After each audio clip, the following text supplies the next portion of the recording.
మహాగణుడ పరిశుద్ధుడ పరలోకమందున మీ పరిశుద్ధమైన పరలోక ఇక సాయంకాల సమయంలో పిల్లలైనటువంటి మేమందరము ఈ విధంగా మరి ఆది గారి కుటుంబంలో చూడడం మిమ్మల్ని ఆరాధించడానికి ఇచ్చినటువంటి అవకాశం పరిస్థితిస్తున్నాం. ఈ సమయంలో మరి మీ యొక్క మాటలో ఉన్నటువంటి అర్థాన్ని గ్రహించలేనటువంటి మట్టి మానవులు పరిశుద్ధాత్మ దేవుని సహాయం గ్రహించి మీ యొక్క గ్రంథంలో ఉన్నటువంటి విషయాలను అర్థం చేసుకోవాలని పరిచేస్తారని కోరుకొని సందర్శిస్తూ మీరే మాత్రం మాట్లాడతారని ఆశిస్తూ సంస్థ ప్రభావం ఆలోచిస్తూ క్రీస్తేశ్వరమైన పరిశుద్ధమైన ప్రార్థించుకుంటున్నాను. సబ్సిడీ వచ్చినటువంటి మరి పెద్దలు ప్రిన్సిపల్ గారికి మరి వైస్ ప్రిన్సిపల్ గారికి మరి ఆహ్వానించినటువంటి కుటుంబాలకు వచ్చినటువంటి సభ్యులందరికీ గ్రామం తెలియజేసుకోగలుగుతున్నామండి. మరి ఈ సమయంలో కొద్ది నిమిషాల పాటు మరి దేవుని దీర్ఘశాంతం గురించి తెలుసుకునే ప్రయత్నం చేద్దాం. మనందరికీ తెలిసినట్టుగానే మరి దేవుడు మనుషులను తన స్వరూపమందు తన పోలిక చొప్పున చేశాడన్న విషయాన్ని మనందరికీ తెలుసు. ఏంటి? దేవుడు తన స్వరూపమందు తన పోలిక చొప్పున నరులను చేసినట్టుగా మనందరికీ తెలుసు. అది ఆదికాండం 1వ అధ్యాయం 27వ వచనంలో. అంటే దేవుడు తన స్వరూపంలో తన లక్షణాలతో తన స్వభావంతో మనుషులను తయారు చేసుకోవాలన్న ఆలోచనను కలిగిన దేవుడుగా మనకు కనిపిస్తూ ఉన్నాడు. అంటే ఈ రోజున దీర్ఘశాంతం అనే యొక్క మాటను పట్టుకొని లేకపోతే దీర్ఘశాంతం అనే ఆ యొక్క లక్షణాన్ని, స్వభావాన్ని, తత్వాన్ని మనలో కూడా చూడాలనుకుంటున్నాడు.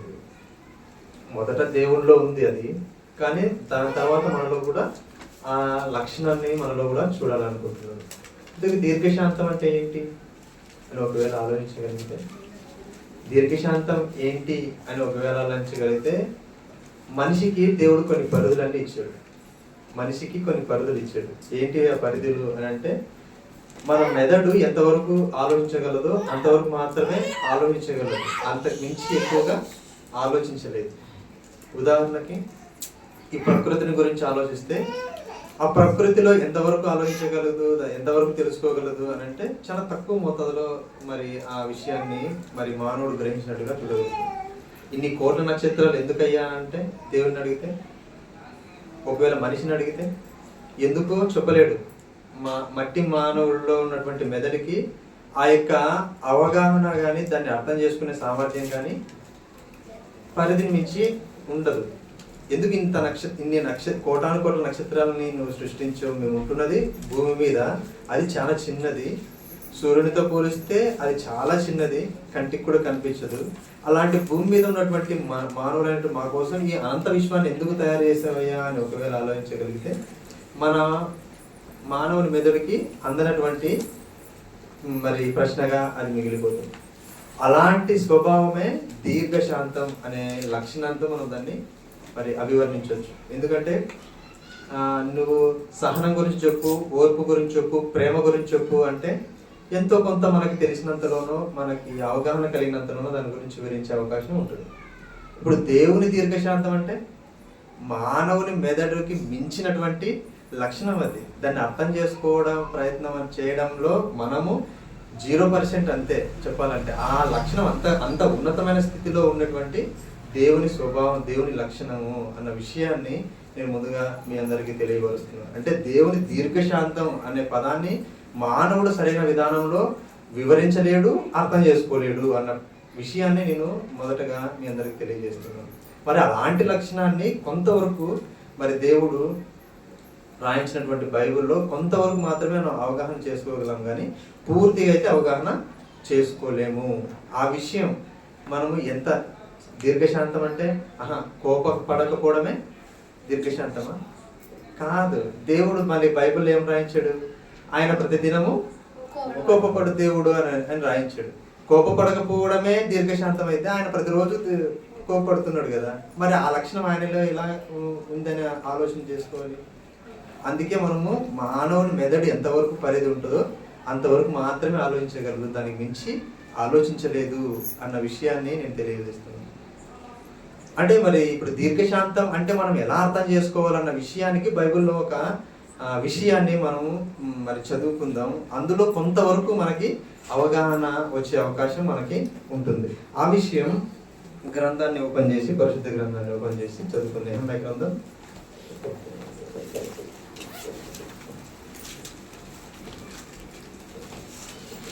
నెహెమ్యా గ్రంథం 9వ అధ్యాయం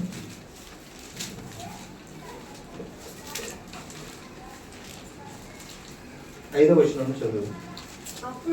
అప్పుడు లేవీయులైన యేషూవ, కద్మియేలు, హషబ్నియా, షెరెబ్యా, హోదియా, షెబన్య, పెతాహ్యా అనువారు లోబడి నిరంతరము మీకు దేవుడైన యెహోవాను స్తుతించుడి, స్తోత్రం చేసిరి.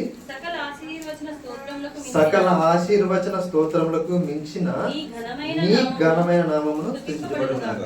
అంటే అక్కడ జరుగుతున్న సందర్భం ఏంటి అంటే, దేవుని గురించి ఆనాడున్నటువంటి భక్తులు, ఆనాడున్నటువంటి సమాజం దేవుని గురించి చెప్పబడుతున్నటువంటి నిర్వచనంగా ఆ సందర్భం మనకి కనిపిస్తుంది. అంటే దేవుని గురించినటువంటి విషయాలను ఎవరు చెప్తున్నారు అంటే దేవుడు చెప్పట్లేదు. దేవుని గూర్చి అక్కడ పైన మన పేరు చదువుకున్నాం కదా, వాళ్ళందరూ సమాజానికి చెప్తూ ఉన్నటువంటి సందర్భంగా మనకి కనిపిస్తుంది.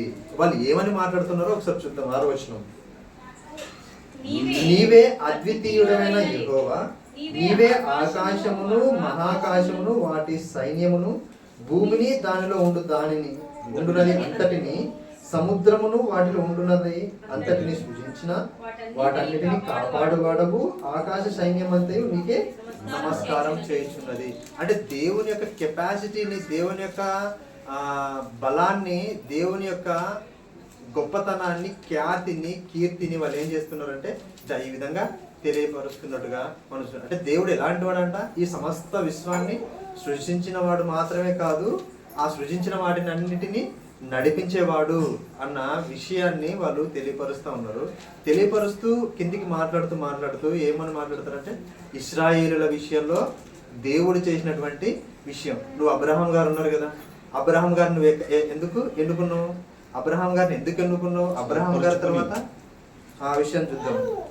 8వ వచనం. అబ్రహామును ఏర్పరచుకుని నుండి యుద్ధలకు రప్పించి అతనికి అబ్రహామును పేరు పెట్టినవాడు నీవే. అబ్రహామును పేరు పెట్టినవాడు అతడు నమ్మకమైన మనసు గలవాడని ఎరిగి. ఏమంట, దేవుడు ఎలాంటి మనసు ఎరిగిన వాడట, అబ్రహాము విషయంలో నమ్మకమైన వాడు అన్న విషయాన్ని దేవుడు ఎరిగినాడు. దేవుడు ఎలాంటి స్వభావం కలిగిన వాడు, దేవుడు ఎలాంటి స్వభావం కలిగిన వాడు అంటే ఆకాశ సర్వలోకాన్ని ఆయన నడిపించే స్వభావం కలిగిన వ్యక్తి, అంత సామర్థ్యం కలిగిన వాడు. ఆ సామర్థ్యం కలిగిన వాడు మానవుని గురించి నమ్మకమైన వాడిని నువ్వు ఏర్పరచుకున్న నీవు తర్వాత ఇశ్రాయేలీలు బానిసత్వంలోకి వెళ్ళిపోతారు. ఆ బానిసత్వంలోకి వెళ్ళిపోయిన తర్వాత వాళ్ళని ఐగుప్తీయులు బాధ పెడతారు. అలా బాధ పెట్టినప్పుడు వారు నీకు మొరపెట్టడం ద్వారా నువ్వేం చేస్తావు, వారిని విడిపించావు అన్న విషయాన్ని కిందికి చెప్పుకుంటూ వస్తాడు. ఆ విషయం తర్వాత మనం ఎక్కడి నుంచి చదువుదామంటే 12వ వచనం చదువుదాం. ఇదియుగాక పగటి కాలమందు మేఘస్తంభంలో ఉండిన వాడవు, రాత్రి కాలమందు వెళ్ళవలసిన మార్గమున వెలిగించుటకే అగ్నిస్తంభంలో ఉండిన వాడవు అయి ఉండి వారిని తోడుకొని పోతివి. సీనాయి పర్వతం మీదకి దిగి వచ్చి ఆకాశం నుండి వారితో మాట్లాడి వారికి నీతియుక్తమైన విధులను, సత్యమైన ఆజ్ఞలను, మేలుకరమైన కట్టడలను, ధర్మములను నీవు దయచేసివి. వారికి నీ పరిశుద్ధమైన విశ్రాంతి దినమును ఆచరింపని ఆజ్ఞ ఇచ్చి నీ దాసుడైన మోషే ద్వారా ఆజ్ఞలను, కట్టడలను, ధర్మశాస్త్రం వారికి నియమించితివి. వారి ఆకలిని తీర్చుటకు ఆకాశం నుండి ఆహారమును, వారికి దాహం తీర్చుటకు బండల నుండి ఉదకమును తెప్పించితివి. వారికి ప్రమాణం చేసిన దేశమును స్వాధీనపరచుకున్నారని వారికి ఆజ్ఞాపించితివి. అంటే దేవుడు ఎంత సామర్థ్యం కలిగిన వాడైనా మనుషుల పట్ల ఆయన కలిగినటువంటి కొన్ని లక్షణాలని, ఇశ్రాయేలీల పట్ల ఆయన చేసినటువంటి కొన్ని ఉపకారాలని లేకుంటే మేలులని అక్కడ భక్తులు వివరిస్తున్నారు. ఏంది భక్తులు, దేవా నువ్వు మా ఎడల ఇలాంటి లక్షణాన్ని కలిగి ఉన్నావు, ఇలాంటి స్వభావాన్ని కలిగి ఉన్నావు, నువ్వు ఇలాంటి తత్వాన్ని చేసావు. ఏం చేసావు? ఇశ్రాయేలు ఐగుప్తు నుండి విడిపించేటప్పుడు 10 రకాలైనటువంటి తెగుళ్లను నువ్వు వారికి రప్పించి వారి నుంచి మాకు విడుదల కలగజేసావు. సముద్రాన్ని ఏం చేసావు? పాయలుగా చేసి నడిపించావు. మమ్మల్ని వెంబడిస్తున్నటువంటి వారిని సైతం నువ్వేం చేసావు? ఆ సముద్రంలో ముంచి వేసావు. ఇలాంటి తత్వం కలిగిన నీవు ఎలాంటి స్వభావం కలిగిన వాడు అన్న విషయాన్ని అక్కడ ఆయన మాట్లాడుతున్నాడు. 16వ వచనం, ఇన్ని చేసినాను అయినను అయితే వారును మా పితరులను గర్వించి లోబడనొల్లక నీ ఆజ్ఞలను చెవియగ్గకపోయి వారు విధేయులకు మనసు లేని వారై తమ మధ్య నీవు చేసిన అద్భుతములను జ్ఞాపకం చేసుకునక తమ మనసును కఠినపరుచుకుని తాముండి వచ్చిన దాస్య దేశములకు తిరిగి వెళ్ళుటకు ఒక అధికారిని కోరుకుని నీ మీద తిరుగుబాటు చేసిరి. అంటే దేవుడు ఎలాంటి లక్షణాన్ని వాళ్ళ ఎండలో కలిగి ఉన్నాడంటే వాళ్ళకి అనేకమైన మేలు చేశాడు. వారు దాస్యంలో నుంచి విడిపించడానికి అనేకమైన మరి తెగులను వాళ్ళకి రప్పించి అక్కడి నుంచి మరి పాలు తినలు ప్రవహించి కనాను దేశానికి వాళ్ళు నడిపించే సమయంలో ఆయన అనేకమైన తెగులు రప్పించాడు. ఆయన అన్ని చేశాడు. ఆయన ఎలాంటి స్వభావం కలిగినాడు అంట, ఆకాశ మహాకాశాలని ఆయన మాట చేత నడిపిస్తే కెపాసిటీ కలిగినటువంటి దేవుడైనటువంటి ఆ దేవుడిని వీళ్ళు ఏం చేశారంట? విసర్జించారంట. విసర్జించిన దేవుని స్వభావం ఏంటో ఒకసారి చదవని కిందక. అయితే నీవు క్షమించుటకు సిద్ధమైన దేవుడవు, దయావాత్సల్యములు గలవాడును, దీర్ఘశాంతమును బహు కృపయు గలవాడై ఉండి వారిని విసర్జించలేదని. ఇదంతా ఎందుకు చదివించాము, ఎందుకు ఇదంతా మాట్లాడుకున్నామంటే దేవుని యొక్క లక్షణం ఏంటంట? దీర్ఘశాంతము దయాలుతో బహు వాత్సల్యం గలవాడై ఉండి వారిని క్షమించగలిగి వాళ్ళని ఏం చేయాలంట? మనుషులు విసర్జించినప్పటికీ దేవుడు విసర్జించలేదు అన్న విషయాన్ని చూపిస్తూ అక్కడ నీకు ఏం లక్షణం ఉందని చెప్తున్నాడు ఆయన. దీర్ఘశాంతం గలవాడు కనుక ఏం చేయలేదు, నువ్వు వారిని విసర్జించలేదు. ఒకవేళ దీర్ఘశాంతమే లేదనుకోండి, నువ్వేం చేసేవాడు? వాళ్ళని విసర్జించేవాడివి నువ్వు అని భక్తులు మాట్లాడుతున్నారు. అంటే దేవునికి ఉన్న లక్షణం ఏంటంటే అక్కడ మనకు కనిపిస్తే దేవుడు ఎంత శక్తివంతుడు, దేవుడు మానవుల కోసం ఎన్ని మేలులు చేశాడు, వాళ్ళని విడిపించడానికి ఎంత కష్టపడ్డాడు, ఎన్ని చేశాడు, ఎన్ని మేలులు చేసినా వాళ్ళు విసర్జించారు అన్న విషయాన్ని గమనించిన మనము అయినను దేవుడు వాళ్ళని ఏం చేయలేదు? విసర్జించలేదు. విసర్జించకపోగా వాళ్ళకి ఏమి చేశాడు? ఆహారాన్ని ఇచ్చాడు, తాగడానికి నీళ్ళనిచ్చాడు. 40 సంవత్సరాలు బట్టలు మాసిపోకుండా, చెప్పులు అరిగిపోకుండా అరణ్య మార్గంలో రాత్రిపూట మేఘస్తంభాన్ని, ఉదయ సమయం మేఘస్తంభాన్ని, రాత్రిపూట అగ్నిస్తంభాన్ని ఆయన ఉంచి మన్నాతో తృప్తిపరిచి పూరేడు మరి పిట్టలను కురిపించి వారికి మాంసాన్ని ఇచ్చి వారిని 40 సంవత్సరాలు కాపాడినటువంటి దేవుడిగా ఆయన కనిపిస్తున్నాడు. అంటే ఈ లక్షణం ఏందయ్యా అనంటే వాళ్ళు దేవునికి ఏమైనా చేశారా అంటే చేయలే. కానీ దేవుడు వాళ్ళకి ఏం చేశాడు? అన్ని చేశాడు. అన్ని చేసినా ఆయన్ని వాళ్ళు విసర్జించినా దేవుడు వాళ్ళని విసర్జించకపోవడం ఏ లక్షణం అంట?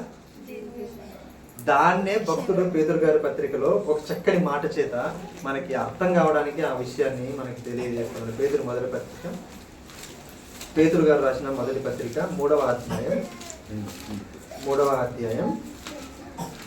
పేతురు గారు రాసిన మొదటి పత్రిక 3వ అధ్యాయం క్షమించి మొదటి పత్రికనే పేతురు గారు రాసిన మొదటి పత్రిక 3వ అధ్యాయం 17వ వచనం ఒకసారి చూద్దాం. 17 చదువు. ఏంటి దేవుని చిత్తం ఎలాగుందట? ఎలాగుంది? ఇందాక చదువుకున్నట్టుగా ఉంది. దేవుని చిత్తం ఎలా ఉంది? మనుషులు విసర్జించినా ఆయన మాత్రం విసర్జించడు. దాన్ని ఏమంటున్నాడు? దీర్ఘశాంతం కలిగిన లక్షణం అని భక్తులు మాట్లాడుతారు. అంటే దేవుని చిత్తం ఎలా ఉందంట? తనను విసర్జించిన వాళ్ళు, తనను ఆపోజిట్గా తనను వ్యతిరేకంగా ఇచ్చినటువంటి జనాంగాన్ని కూడా ఆయన ప్రేమించే స్వభావం కలిగిన తత్వం కలిగిన వాడు. ఆ తత్వానికి పెట్టిన పేరు ఏంటంట? దీర్ఘశాంతం. దాన్ని ఇంకా మనకు అర్థం కావడానికి ఏం చేస్తున్నాడు? దేవుని చిత్తం అలాగున్న ఎడలా కీడు చేసి శ్రమపడుట కంటే మేలు చేసి శ్రమపడుటే బహు మంచిదట. బహు మంచిది. దీర్ఘశాంతం అన్న పదానికి ఇంగ్లీష్లో వాడిన పదం ఏంటంట? Long suffering. తెలుగులో దీర్ఘశాంతం అని ఉంది. దీర్ఘంగా శాంతంగా ఉండమని కాదు. దీర్ఘశాంతం అంటే మనకు అర్థం కావడానికి కొన్ని సందర్భాల్లో కొంత వేరే లాంగ్వేజ్ని మనం వాడాల్సి వచ్చినప్పుడు ఇంగ్లీష్లో ఏమన్నా లాంగ్ సఫరింగ్. లాంగ్ సఫరింగ్ అంటే ఎల్లప్పుడూ బాధ కలిగి ఉండడం అన్నాడు. దేవుడు ఎల్లప్పుడూ బాధ కలిగి జీవిస్తున్నాడట. దేనికి? మనం విసర్జిస్తున్నాం, ఆయన ప్రేమిస్తున్నాడు. మనం విసర్జిస్తున్నాం, ఆయన మనల్ని ప్రేమిస్తున్నాడు. ఈ లక్షణాన్నే బైబిల్లో ఏమని రాశారంటే దీర్ఘశాంతం అన్నాడు. అంటే దేవుని దీర్ఘశాంతం ఇంత మన ఎడల ఉంది. మనం కూడా దేవుని ఎప్పుడు విసర్జించలేదు చెప్పండి. మనం కూడా ఎన్నోసార్లు అనేక మార్లు మనల్ని అమితంగా ప్రేమిస్తున్నటువంటి ఆ దేవాది దేవుణ్ణి మన క్రియల చేత, ఆనాడు ఇశ్రాయేలు తమ క్రియల చేత దేవుని విసర్జించినట్టుగా మనం చూస్తున్నాం. ఆయన అనేకమైన క్రియలు చేస్తే ఆ క్రియలను మర్చిపోయి దేవుని విసర్జించినట్టుగా మనం ఇశ్రాయేలులను చదువుకుంటాం. కానీ మన ఎడల కూడా దేవుడు చేసిన అనేకమైన మేలులను మనం మర్చిపోయి ఏం చేస్తుంటాం? దేవుని విసర్జిస్తుంటాం. అంటే దేవుని వాక్యాన్ని పెడచెవిన పెడుతుంటాం. దేవుని లక్షణాన్ని మనలో లేకుండా మనము తప్పిదవరన పడిపోతూ ఉంటాం. కానీ దేవుడు ఏం కోరుకుంటున్నాడు? మన స్వరూపం ముందు మన పోలిక చొప్పున నరుని చేద్దామన్నాడు. ఈ లక్షణం కోల్పోవడాన్ని బట్టే కదా యేసుక్రీస్తు ప్రభువు వారు భూమి మీదకి వచ్చి ఆ లక్షణాలన్నిటిని మీరు ఏం చేయాలి? సంతరించుకోవాలి, నేర్చుకోవాలి. మీలో ఆ లక్షణం లోపిస్తే మీరేం చేయాలి? దాన్ని తిరిగి తెచ్చుకోవడానికి ప్రయత్నం అన్నది చేయాలి. అందుకే ఆత్మఫలాలు మనందరికి బాగా తెలుసు. దాంట్లో ఒక ఆత్మఫలం ఏంటి? ప్రేమ, సంతోషము, సమాధానము, దీర్ఘశాంతం అనే ఆత్మ ఫలాన్ని మీరు ఏం చేయాలట? కలిగి ఉండాలి. ఇప్పుడు దీర్ఘశాంతం, దేవుళ్ళ దీర్ఘశాంతం ఎలా ఉంది? ఆయనను విసర్జించినటువంటి వారిని కూడా ఏం చేస్తున్నాడు? ఆయన ప్రేమిస్తున్నాడు. మనల్ని గురించి ఒకసారి ఆలోచించుకోండి. మనల్ని ప్రేమించే వాళ్ళని మనం సరిగ్గా ప్రేమించాం. మనల్ని విసర్జించే వాళ్ళని మనం ఎప్పుడు ప్రేమించాలి చెప్పండి. కానీ దేవుడు ఏమంటున్నాడు? మీరు దీర్ఘశాంతం అనే నా లక్షణాన్ని మీరేం కలిగి ఉండమని ఆయన మనకి తెలియజేస్తా ఉన్నాడు. అంటే దేవుడు తన విసర్జించినటువంటి వారిని కూడా ప్రేమిస్తుంటే మనల్ని ప్రేమించే వారిని కూడా సరిగ్గా ప్రేమించలేని పరిస్థితిలో ఉంటే మనం దేవుని స్వరూపం, దేవుని లక్షణాలతో నిండుకున్న వారము, ఆత్మ ఫలాలు ఫలించే వారము అన్నట్టుగా మనము అనుకుంటే ఎంతవరకు కరెక్ట్ చెప్పండి? అది సంఘం అంతా ఆ విషయాల పట్ల ఆలోచన. దీర్ఘశాంతం అంటే అవును, మనము కోపడు కూడా మంచిదే. విసర్జించిన వారిని సైతం ప్రేమించాలంటే సంఘంలో ఉన్నటువంటి మనమంతా ఏ లక్షణాన్ని కలిగి ఉన్నామో ఆలోచించుకుంటే మనలో దీర్ఘశాంతం ఉందా? లేదు కదా. మరి అందుకే దేవుని దీర్ఘశాంతం ఆ రోజు అలా ఉంది. మనలో ఆ దీర్ఘశాంతం అనే ఆ లక్షణాన్ని దేవుడు చూడాలనుకుంటున్నాడు. మనం కాస్త దేవుడు ఎలాంటి వాడట? ఆయన మేలు చేసి కూడా శ్రమ అనుభవించాడు, కీడు అనుభవించాడు. అంటే వాళ్ళకి 10 రకాల సముద్రంలో నడవడం అంటే ఏంటి చూడండి. అలాంటి వారి చేత కూడా ఆయన విసర్జించబడ్డాడు. మన సంఘంలో మన తోటి సహోదరుల్ని వాళ్ళకి మేలు చేసినామో లేదో కూడా మనకు తెలియదు. కానీ వాళ్ళు ఏదైనా ఒక మాట అన్నారు అనుకోండి, ఏదన్నా వారి విషయంలో ఏదైనా ఒక జరిగింది అనుకోండి, మనం ఏం చేస్తాం? ఈజీగా వాళ్ళని విసర్జించే కార్యక్రమం అనేది మనం చేస్తూ ఉంటాం. అంటే మనలో ఏ లోపం కరువైందని? దీర్ఘశాంతం అనే దేవుని లక్షణం అన్నది మనలో కరువైంది. దాన్ని మనం ఏం చేయాలంటున్నాడు? మీరు దాన్ని ఫలించాలి. మీరు దాని ఆత్మ ఫలాలుగా మీరు ఆ దీర్ఘశాంతం అనే ఆ తత్వాన్ని, ఆ లక్షణాన్ని మీరు తెచ్చుకోవాలి అన్నట్టుగా దేవుడు మనకి ప్రస్తావిస్తుండగా ఆ దేవుని దీర్ఘశాంతం అనే ఆ లక్షణాన్ని మనం సంతరించుకునే ప్రయత్నం మనం చేయాలి. ఆ ప్రకారంగా మన జీవితాన్ని కట్టుకోవాలి. అలా లేని రోజున మనం ఎంత చేసినా, ప్రసంగాలు చేసినా, బోధలు చేసినా, చర్చిలకు వచ్చినా, పాటలు పాడినా, ఇంకా ఏమేమి చేసినా దీర్ఘశాంతం అనే లక్షణం నీలో నాలో లేకపోతే ఆత్మఫలం ఫలించని ప్రతి వాడు ఏం చేశాడంట? నరకబడి అగ్నిలో వేయబడతాడు. అన్ని లక్షణాలు కలిగి ఉండి ఈ లక్షణం కూడా లేదనుకోండి, ఈ లక్షణాన్ని బట్టి కూడా మనకి ఏం వచ్చే ప్రమాదం ఉంది? నరకం వచ్చే ప్రమాదం ఉంది. కాబట్టి సంఘంలో ఉన్న ప్రతి ఒక్క వ్యక్తిని మనం ఏం చేయాలంట? ప్రేమించాలి. అందరితో సహోదర భావం కలిగి ఉండాలి. సంఘానికి క్రమంగా రావాలి. సంఘంలో ఉన్నటువంటి ప్రతి సహోదరితో, సహోదరుడితో ఎలాంటి మనసు కలిగి ఉండాలంట? దేవుడికి కలిగి ఉన్నటువంటి దీర్ఘశాంతం అని ఈ లక్షణం అనే ఈ మనసుని మనమంతా కలిగి ఉండాలి. ఈ కుటుంబంతో పాటు కుటుంబాలు ఉన్నటువంటి మనమంతా కూడా ఆ లక్షణాన్ని కలిగి ఉండాలి. ఆ లక్షణాన్ని కలిగి ఉండకపోతే మనలో ఆత్మఫలమే లేదు. ఆత్మఫలం లేకపోతే మనకి పరలోకమే లేదు. మరి ఇంత దీర్ఘశాంతాన్ని దేవుడు ఎందుకు మానవుడేలా కలిగి ఉన్నాడు? ఆయన అనుకుంటే ఎంతసేపు చెప్పండి ఈ యొక్క ప్రపంచాన్ని నాశనం చేయడం? ఆయన ఒక్క నిమిషం పాటు తన ఊపిరిని అంత తీసుకుంటే సర్వ శరీరులందరూ నిర్మలం అవుతారు అన్న వచనం కూడా బైబిల్లో మనకి ఉంది. అంటే ఇంత కెపాసిటీ, సామర్థ్యం కలిగిన దేవుడు దీర్ఘశాంతాన్ని మనం విసర్జిస్తున్నా, మన క్రియల చేత ఆయన్ని పెడజేవన పెడుతున్నా, దూరం పెడుతున్నా, ఆయన ఎందుకు ఇలాంటి లక్షణాన్ని మానవుల ఎడల కలిగి ఉన్నాడన్న విషయాన్ని మనం ఎక్కడ వింటాం? ఇప్పుడు తర్వాత వర్తమానంలో వింటాం. దేవుని దీర్ఘశాంతం ఎందుకు? దీర్ఘశాంతం అంటే అర్థమైంది ఇప్పుడు మన వరకు. దేవుని దీర్ఘశాంతం ఎందుకు? మరి ఇంత లక్షణం కలిగి ఉన్న ఆయన దేవుని దీర్ఘశాంతం ఎందుకు కలిగి ఉన్నాడు అన్న విషయాన్ని మన ప్రిన్సిపల్ గారు వివరించబోచుండగా మనం అందరం శ్రద్ధగా, దీర్ఘశాంతం అంటే అర్థమైందని అనుకుంటున్నాను. ఆ విషయాన్ని మరి చక్కగా మరి హృదయంలో భద్రపరచుకోవాల్సిందిగా ప్రభుపేట మనం చేసుకుంటూ దీర్ఘశాంతం ఎందుకు అన్న విషయాన్ని వినడానికి సిద్ధపడతాం. అందరూ తలవంచినట్లయితే ప్రార్థించుకుంటాం. మహాగణుడ పరిశుద్ధుడ, మీ పరిశుద్ధమైన పాదములకు స్తోత్రములు మాటల చేత మమ్మల్ని చేయించాలని స్థితిస్తున్నాను. దీర్ఘశాంతం అనగా తండ్రి మేము అర్థం చేసుకోలేనటువంటి ఒక గంభీరమైనటువంటి పదం అన్న విషయాన్ని జ్ఞాపకం చేసుకున్నాను తండ్రి. అందులో ఒక చిన్నపాటి విషయాన్ని మేము నెమరు వేసుకుని ఉంటుండగా ఈ యొక్క మాటలను నేను హృదయంలో భద్రపరుచుకొని మరి దూరంగా పనిచేసి తీసుకుని అడుగులు తీస్తానని కోరుకొచ్చు. సమస్త ఘనత ప్రభావాన్ని ప్రార్థించి అడిగి మాట్లాడతాను. మరి విచ్చేసిన సంఘానికందరికీ మన ప్రభువు రక్షకుడైన యేసుక్రీస్తు నామమున ప్రార్థన చేసుకొని మరి వాక్యంలోకి వెళ్దాం. ప్రార్థించుకుని దయగలిగిన మా తండ్రి వందనాలు స్తోత్రాలు తండ్రి. మా జీవిత దినాలలో తండ్రి శ్రేష్టమైన దినాలను అనుగ్రహించి మీ గొప్పదైన మాట దగ్గరికి తండ్రి మమ్మల్ని తోడుకొచ్చిన బట్టి వందనాలు చూపిస్తున్నాం. ఈ మాటల్లోని సత్యాన్ని సారాన్ని ఎదిగిన వారుగా తండ్రి ఈ భూమి మీద తండ్రి మీ మహిమని తండ్రి జీవించడానికి సహాయం చేయండి. మీ పిల్లలకు మంచి మాటలు తండ్రి వివరించబోతుండగా మీ ఆత్మ సహాయాన్ని దయచేయండి. అదేవిధంగా తండ్రి మీ పిల్లలందరూ తండ్రి మనసంతా కూడా మరి వాక్యం మీద కేంద్రీకరించి మీ శక్తి కలిగిన మాటలను తండ్రి విని గ్రహించి జీవితాలను మార్చుకుని తండ్రి మరి మీకు మహిమకరంగా జీవించడానికి సహాయం చేయండి తండ్రి. మీ వాక్యాన్ని బోధించబోతుండగా తండ్రి సమయోచితమైన జ్ఞానంతో మిమ్మల్ని ప్రార్థిస్తూ అర్థిస్తూ సమస్త ఘనత మహిమను మీకు ఆరోపిస్తూ క్రీస్తు నామములో ప్రార్థిస్తున్నాం తండ్రి. ప్రియమైన దేవుని వల్ల మొదటి వర్తమాన్ని మనం వింటున్నాం. దేవుని దీర్ఘశాంతం. దేవుని దీర్ఘశాంతం. ఆయన ఏం చేయగలరంట?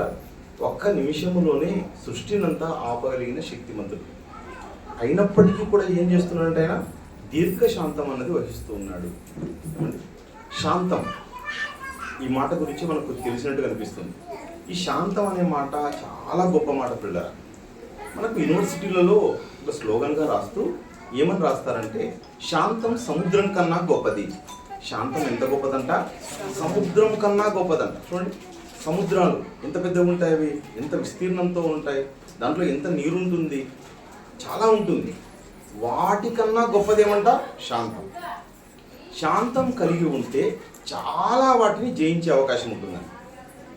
మనకు లోపల రకరకాల ఫీలింగ్స్ అన్నవి వస్తాయి. అన్ని ఫీలింగ్స్ని కూడా కంట్రోల్ చేసే శక్తి ఏదో తెలుసా? శాంతం. ఎన్నో ఫీలింగ్స్ వస్తాయండి. ఆ ఫీలింగ్స్ అన్నిటినీ మనం ఏం చేసుకోవాలంటే కంట్రోల్ చేసుకోవాలి. వచ్చిన ప్రతి ఫీలింగ్స్ని వ్యక్తపరచడం అది పెద్ద విషయం ఏం కాదు. కోపం వచ్చింది, కోపడ్డాము. ఎవరి మీద కోపడుతున్నావు? నీ కుటుంబ సభ్యులతో. నీ కుటుంబ సభ్యులతో నువ్వు కోపడ్డం వల్ల వచ్చే లాభం ఏం చెప్పండి? వాళ్ళని ఏం చేయాలి? వాళ్ళని ఎన్లైట్ చేయాలి, వాళ్ళని వెలిగించాలి. వెలిగించి సన్మార్గంలో నడిపించాలి, సత్య మార్గంలో నడిపించాలి.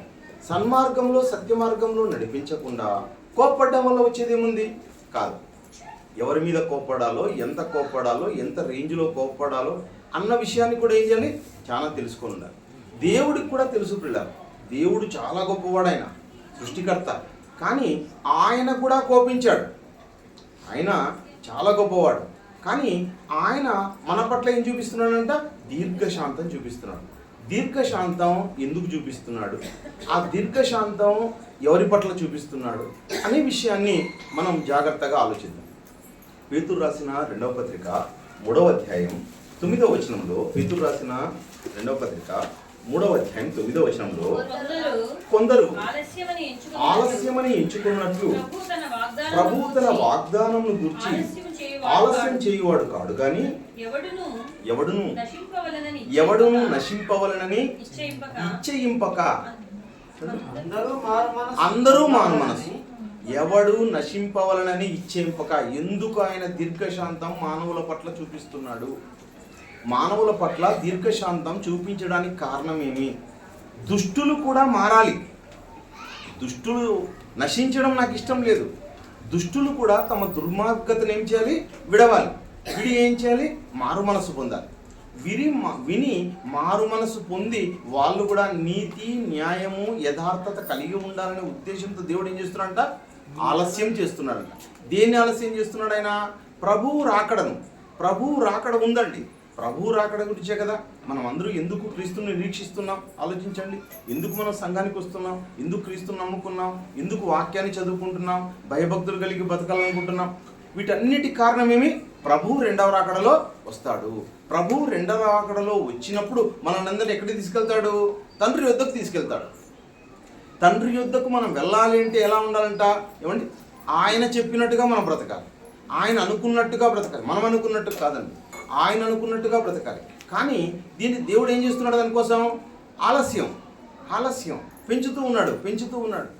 ఎందుకండి? ప్రభు రాకడ ఈరోజు ఎందుకు రాకూడదు? ఇంకా కొద్దిగా ఎందుకు దేవుడు ఇస్తున్నాడు అంటే మనం అందరం కూడా ఇంకా మరింతగా మారు మనసు పొందాలి.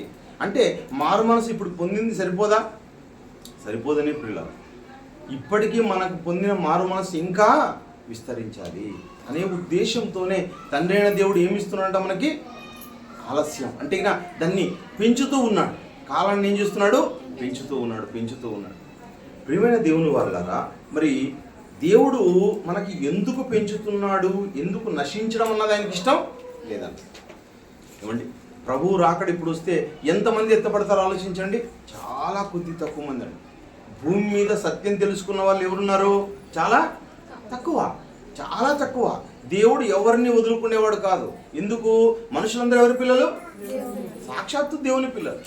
ఒకనాడు కూడా యోనా గారిని పంపిస్తాడు కదా, నీనెవే మహాపట్టణానికి పంపిస్తాడు. ఆ నీనెవే మహాపట్టణం ఎంత పెద్దదంట? అది చాలా 3 రోజులంతా పొడవైనది, విస్తీర్ణమైనది. ఆ పట్టణంలో వాళ్ళకు కూడా దేవుడు దుర్గతిస్తే ఏమవుతుంది? పట్టణం అంతా నాశనం అయిపోతుంది. అంటే దేవుడు దీర్ఘశాంతం ఇవ్వడానికి కారణం ఏమంటే చాలామంది ఇంకా మారాలి, చాలామంది ఇంకా తన సత్యాన్ని తెలుసుకోవాలి, దేవుని యొక్క గుణాలను తెలుసుకోవాలి. అలా తెలుసుకోవాలన్న ఉద్దేశంతోనే దేవుడు దీర్ఘశాంతాన్ని ఇస్తూ ఉన్నాడు.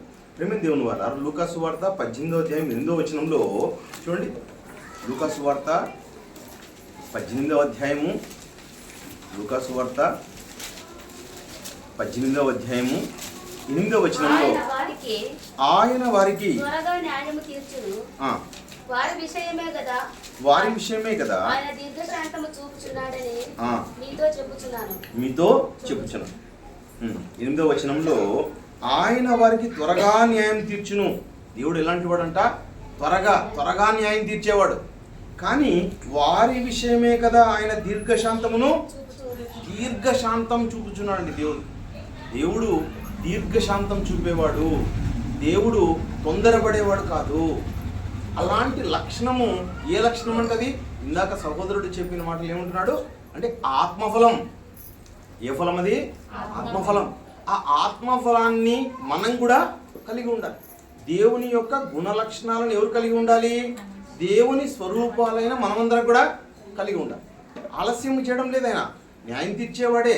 కానీ ఆ న్యాయం తీర్చేవాడు దేవుడు ఏం చేస్తున్నాడంటే వారి విషయమే దీర్ఘశాంతంను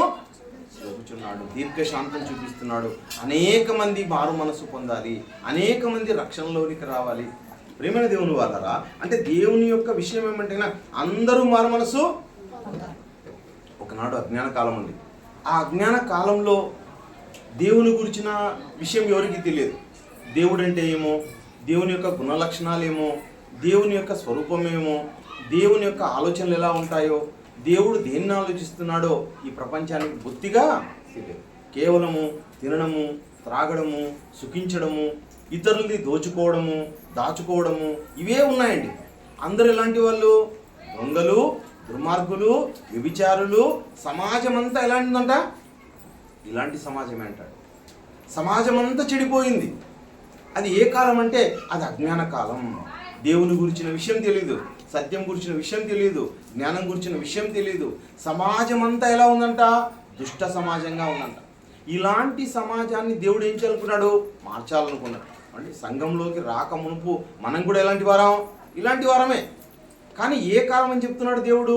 అపోస్తుల కార్యములు చూడండి, అపోస్తుల కార్యములు 17వ అధ్యాయం, అపోస్తుల కార్యములు 17వ అధ్యాయం 30వ వచనంలో, అపోస్తుల కార్యములు 17వ అధ్యాయం, ఆ అజ్ఞాన కాలములను దేవుడు చూచి చూడనట్టుగా అంటే ఏమి?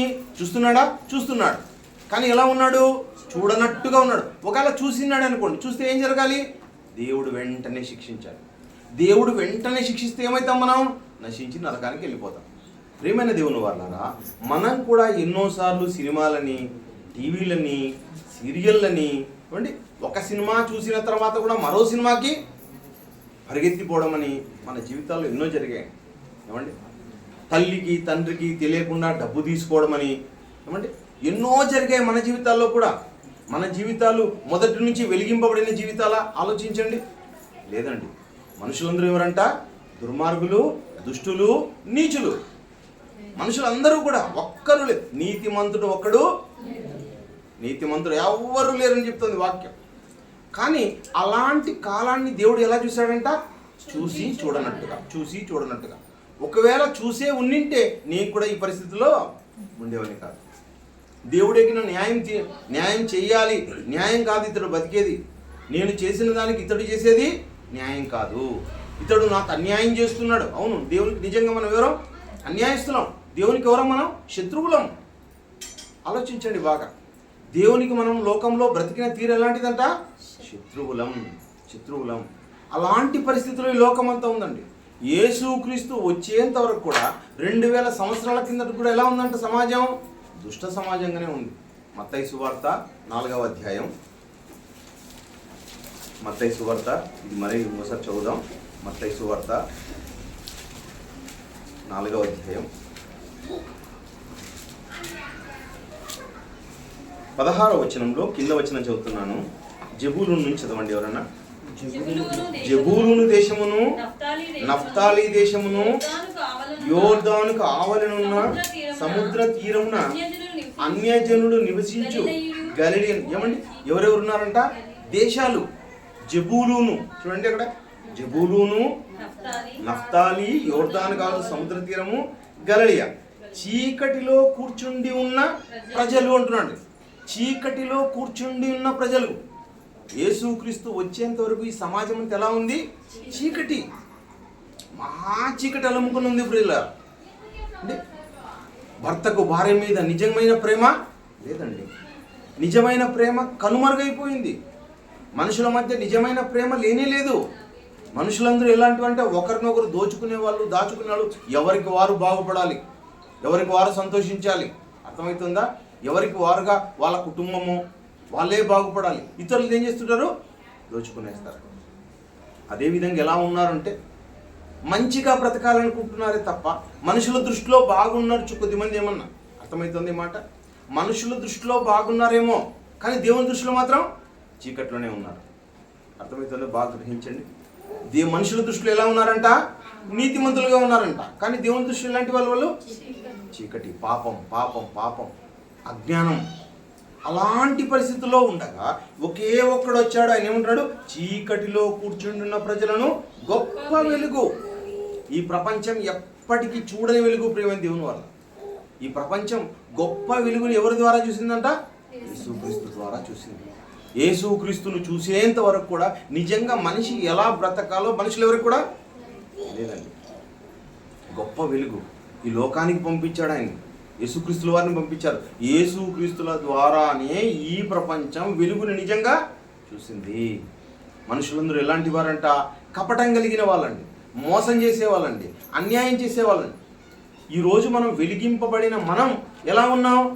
ఇదిగో మనం వెలిగించబడ్డాము అంటే ఎక్కడైనా కూడా నిస్వార్థంగా ఉండాలి. వెలిగింపబడిన వారుగా ఉండాలి. ఏ సహోదరుల మీద ఇలాంటి ద్వేషం, పగలు, ప్రతీకారాలు అవసరమే లేదు మనకి ఎవరి మీద కూడా.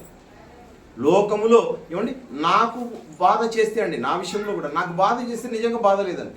నాకు కూడా ఎంతోమంది నష్టం చేశారు, బాధ పెట్టారు, కానీ నేను ఆ విషయాలన్నీ నేను టేక్ ఇట్ ఈజీ. కానీ సంఘానికి మాత్రం ఏది చేయకూడదని బాధపడేవానండి నేను.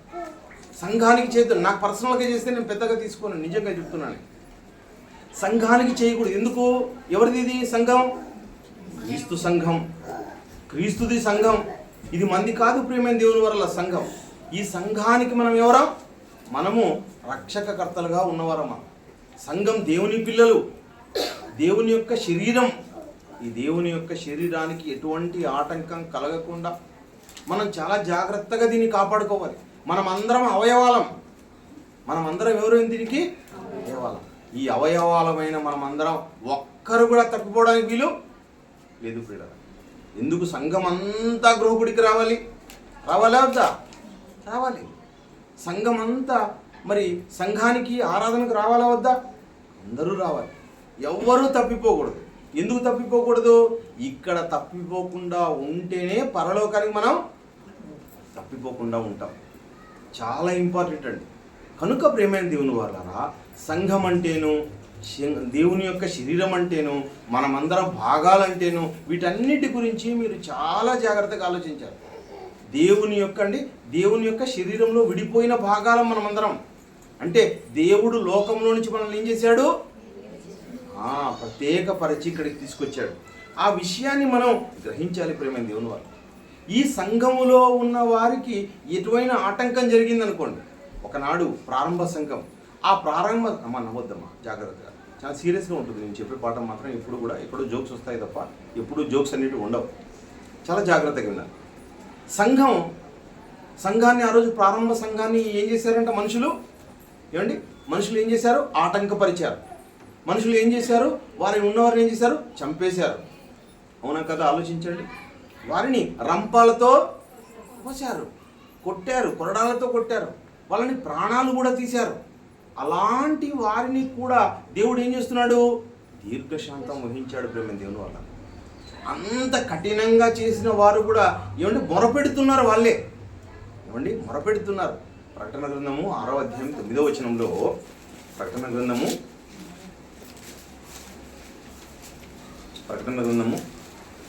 6వ అధ్యాయం ఆయన 5వ ముద్రను విప్పినప్పుడు దేవుని వాక్యం నిమిత్తమును తాము ఇచ్చిన సాక్ష్యం నిమిత్తమును వధింపబడిన వారి ఆత్మలను బలిపీఠము క్రింద ఏమండి? బలిపీఠం ఏదండి? ఏది బలిపీఠం? ఈ భూమేనండి. భూమి బలిపీఠంగా ఉందంట ప్రియమైన దేవుని వాళ్ళరా. ఎవరైతే సత్యాన్ని నమ్ముకుంటారో, సత్య సంబంధులుగా ఉంటారో, సత్యాన్ని ప్రకటిస్తూ ఉంటారో, సత్యం కోసం మీరు బ్రతకమని చెబుతూ ఉంటారో, యథార్థవాది లోక విరోధి. ఎవరు యథార్థవాది? సత్యాన్ని ప్రేమించేవాడు. అలాంటి వారిని ఏం చేశారు అంటే, ఆ రోజుల్లో ఉన్నవారు ఏం చేశారంట? చంపేశారంట. వాళ్ళు ఏం చేశారు? ఖడ్గాలు తీసుకుని వాళ్ళని ఏం చేశారు? నరికేశారంట. వాళ్ళందరినీ కోసేశారు. అలాంటి వారిని గురించి ఇక్కడ మాట్లాడుతూ చూడండి, వధింపబడి వారి ఆత్మలను బలిపీఠం క్రింద ఏది? ఈ భూమి క్రింద ఉన్నదేమండి? పాతాళం. ఈ బలిపీఠం కింద ఏముంది? పాతాళం ఉందండి. భూమి బలిపీఠం అయితే భూమి కింద ఉన్నదేది? పాతాళం. ఆ పాతాళంలో వధింపబడిన వారి ఆత్మలు ఎక్కడున్నాయి? పరదేశులో ఉన్నాయి. పరదేశులో ఉన్న ఆత్మలు ఏం చేస్తున్నాయంటే దేవునికి మొరపెడుతున్నాయి. ఏమని మొరపెడుతున్నాయి? ఇక్కడ చూడండి, నాదా సత్యస్వరూపి పరిశుద్ధుడా, ఎందాక తీర్పు తీర్చకయో మా రక్తం నిమిత్తము భూనివాసులకు ప్రతిదండన ఎందుకయ్యా అంత దీర్ఘశాంతం చూపిస్తున్నావు? మా నిమిత్తం వాళ్ళని చంపేసేయి. వాళ్ళ నిమిత్తము మా నిమిత్తం వాళ్ళని కూడా వాళ్ళు మాకు దండన విధించారు. మా నిమిత్తం వాళ్ళని కూడా దండన విధించేసి అని చెప్తున్నారంట. దండన విధించే అని చెబుతూ ఉన్న దేవుడు ఏం చేస్తున్నాడు? దీర్ఘశాంతం. ఎంత గొప్పవాడండి దేవుడు, ఎంత గొప్పవాడు ఆలోచించాడు. ఏమండి, నిర్దాక్షిణ్యంగా వచ్చి ఒకరు మనల్ని చంపేశారనుకోండి, చంపినా దేవుడు ఏం చేస్తాడంటే వాళ్ళని ప్రేమిస్తాడంట. పిల్లలు ఎవరైనా నన్ను వచ్చండి 2 ముక్కలుగా చేశారనుకోండి, పొట్ట దగ్గర వరకు నరికేసారనుకోండి, ఈ పక్కకి ఆ పక్కకి వేరు చేశారనుకోండి. కానీ దేవుడు ఏం చేస్తాడంట, ఈయనకి ఎలాగో పరలోకం వచ్చింది, వాళ్ళకు కూడా పరలోకం రావాలి అంటే దేవుడు ఎంత మంచివాడు చూడండి. మనము మొన్న మెసేజ్లో కూడా విన్నాం, దేవుడు నీతిమంతులను అనీతిమంతులను ప్రేమించేవాడు, నీతిమంతుల మీదను అనీతిమంతుల మీదను తన సూర్యుని ఉదయింపజేసేవాడు. ఏమైనా దేవుడు వాడు వర్షాన్ని ఇస్తున్నాడు, దేవుడు ఫలవంతమైన ఋతువుల్ని ఇస్తున్నాడు. ఎవరికి ఇస్తున్నాడు? ఎవరికి ఇస్తున్నాడు? అందరినీ ప్రేమించేవాడండి. దీర్ఘశాంతం కలిగి ఉండేవాడు. ఎందుకు? ఇంకా మారు మనసు పొందాలి, ఇంకా మారు మనసు పొందాలి. ఏమండి, సంఘంలో ఉన్న పెద్దలు చాలామంది కూడా ఆలోచిస్తూ ఉంటారు. ఎవరైనా కానీ ఇప్పుడు ఒలేసిమన్ గారు ఉన్నారు, వేరే వాళ్ళకి చెప్తుంటారు, అయ్యా మంచి వాక్యం ఉంది, రండి రండి వాక్యాన్ని వినండి, మారు మనసు పొందండి. ఎందుకోసం వాళ్ళు చెప్తూ ఉన్నారు? ఎందుకోసం చెప్తుంటారండి? ఒకరి ద్వారా ఎలాగైనా వచ్చి వినాలి, వాక్యం విని మారు మనసు పొంది దేవుణ్ణి తెలుసుకుంటే రక్షణ మార్గంలోకి వస్తే వారికి కూడా ఏముంది? పరలోకం. ఎందుకు మనము వేల రూపాయలు ఖర్చు పెట్టి మనం మీటింగ్స్ పెట్టిస్తాం? ఏముంది ఆలోచించండి. ఎవరో ఒకరు వచ్చి వాళ్ళు కూడా మారు మనసు పొందాలి, మారు మనసు పొందాలి. అంటే దేవుడు ఎలాంటి వాడు? ఏమండి, అంత మంచి వాళ్ళని మాత్రమే ప్రేమించేవాడు కాదు పిల్లలు, చెడ్డవారిని సైతం దేవుడు ప్రేమించేవాడే ఉంటున్నాడు. ఆయన దీర్ఘశాంతం కలిగి ఉన్నాడు. ఆయనకిన అవకాశం ఇవ్వకపోతే ఎవ్వరూ మిగలరండి. అందరూ ఏమైపోతారు? అందరూ నశించి నరకానికి వెళ్ళిపోతారు. అందరూ నశించి నరకానికి వెళ్ళిపోవడం దేవునికి ఇష్టం లేదు. కనుక ఆయన ఏం చూపిస్తున్నాడు? ఆయన దీర్ఘశాంతం చూపిస్తున్నాడు, దీర్ఘశాంతం చూపిస్తున్నాడు. ఒకనాడు కూడా ఇశ్రాయేలు గురించి అన్ని చూపించారండి. ఇశ్రాయేల్ గురించి కూడా చెప్పాడు సహోదరులు. అందరి మీద దీర్ఘశాంతం చూపించాడు. మన ఎడల కూడా దేవుడు ఏం చూపించాడు? దీర్ఘశాంతం. నా ఎడల చూపించాడండి దేవుడు దీర్ఘశాంతం. ప్రతి ఒక్కరూ మన గుండె మీద చేసుకుని ఏం చెప్పాలి? దేవుడు నా ఎడల దీర్ఘశాంతాన్ని చూపించాడు. మనం కూడా ఎక్కడున్నాం? ఇప్పుడు జబూలును, నఫ్తాలి వీళ్ళందరినీ చూసాం, గలిలియా ఆ దేశాలన్నీ చూసాం. ఆ దేశాలన్నీ ఎక్కడున్నాయంట? చీకటిలో ఉన్నాయంట. మరి మన దేశం ఎక్కడుంది? మన దేశం కూడా చీకటిలో ఉంది. కటిక చీకటిలో మన దేశం ఉండిపోయింది. దేశంలోని ప్రజలందరూ ఎక్కడున్నారు? చీకటిలోనే ఉన్నారు. పేతురు రాసిన మొదటి పత్రిక 2వ అధ్యాయం 9వ వచనంలో పేతురు రాసిన మొదటి పత్రిక అయితే మీరు చీకటిలో నుండి ఏమండి, చీకటిలో నుండి ఈరోజు పెద్ద పెద్ద చదువులు చదువుకున్న వాళ్ళు ఎక్కడున్నారు? చీకటిలో ఉన్నారండి, కటిక చీకటిలో ఉన్నారు. ఈ మధ్య కాలంలోనే మనకు ఇంజనీరింగ్ కాలేజీ గురించి న్యూస్ వస్తుంది. మరి ఇంజనీరింగ్ కాలేజీ చదివిన వాళ్ళు ఇతరులను వెలిగించే వాళ్ళు అనుకున్నారేమో, కాదు. రాజకీయ నాయకులు ఎక్కడున్నారు? చీకట్లో ఉన్నారు. శాస్త్రవేత్తలు ఎక్కడున్నారు? చీకట్లో ఉన్నారు. అందరూ లైట్ వెలుగులో ఉన్నారు కదండి, అందరూ సూర్యుని వెలుగులో ఉన్నారు కదండి.